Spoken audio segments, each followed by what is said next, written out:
Assalamualaikum warahmatullahi wabarakatuh.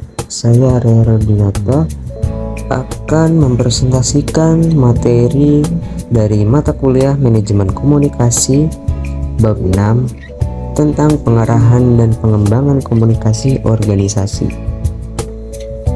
Komunikasi efektif dapat membantu organisasi mencapai tujuan dengan membangun hubungan yang kuat dan mendukung pengambilan keputusan. Pengembangan organisasi adalah proses jangka panjang yang bertujuan meningkatkan efektivitas, memecahkan masalah, dan meningkatkan kinerja organisasi. Konsep pengarahan atau penggerakan. Actualing adalah usaha menggerakkan seluruh organisasi yang terkait untuk bersama-sama melaksanakan program kegiatan sesuai dengan bidang masing-masing dengan cara yang terbaik dan benar. Actualing merupakan fungsi manajemen yang paling utama. Fungsi actualing lebih menekankan kegiatan yang berhubungan langsung dengan organisasi dengan orang-orang dalam organisasi. Ciri-ciri penggerakan dalam organisasi. Yang pertama, upaya berlandaskan pengetahuan tentang kepemimpinan yang baik. Yang kedua, mengacu pada perencanaan yang telah dibuat. 3. Adanya kemampuan untuk memimpin semua anggota organisasi. 4. Semua kegiatan organisasi diatur dengan baik. 5. Pemberian bimbingan dan pengarahan yang baik.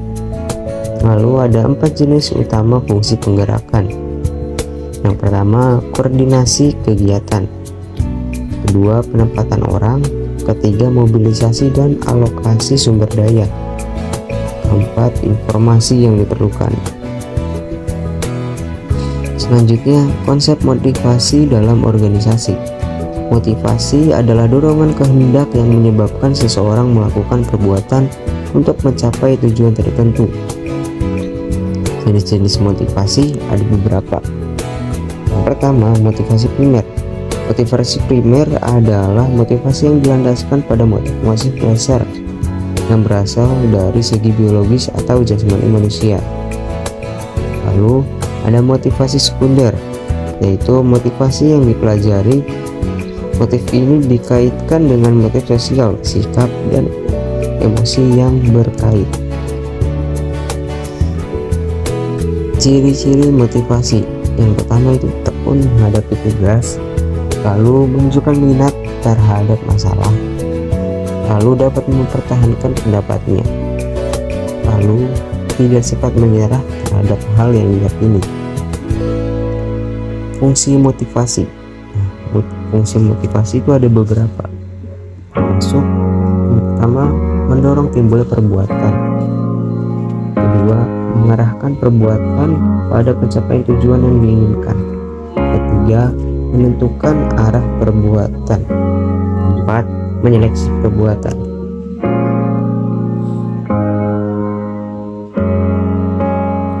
Selanjutnya, fungsi komunikasi dalam organisasi. Yang pertama, fungsi informatif. Seluruh anggota organisasi berharap untuk memperoleh informasi yang lebih baik dan tepat waktu. Lalu ada fungsi regulatif. Fungsi ini berkaitan dengan peraturan yang berlaku dalam suatu organisasi. Lalu ada fungsi persuasif dan fungsi integratif.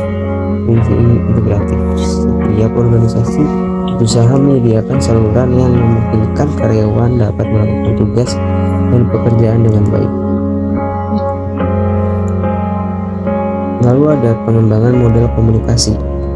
Model komunikasi memberikan manfaat kepada para komunikan agar tidak mengalami kesulitan informasi.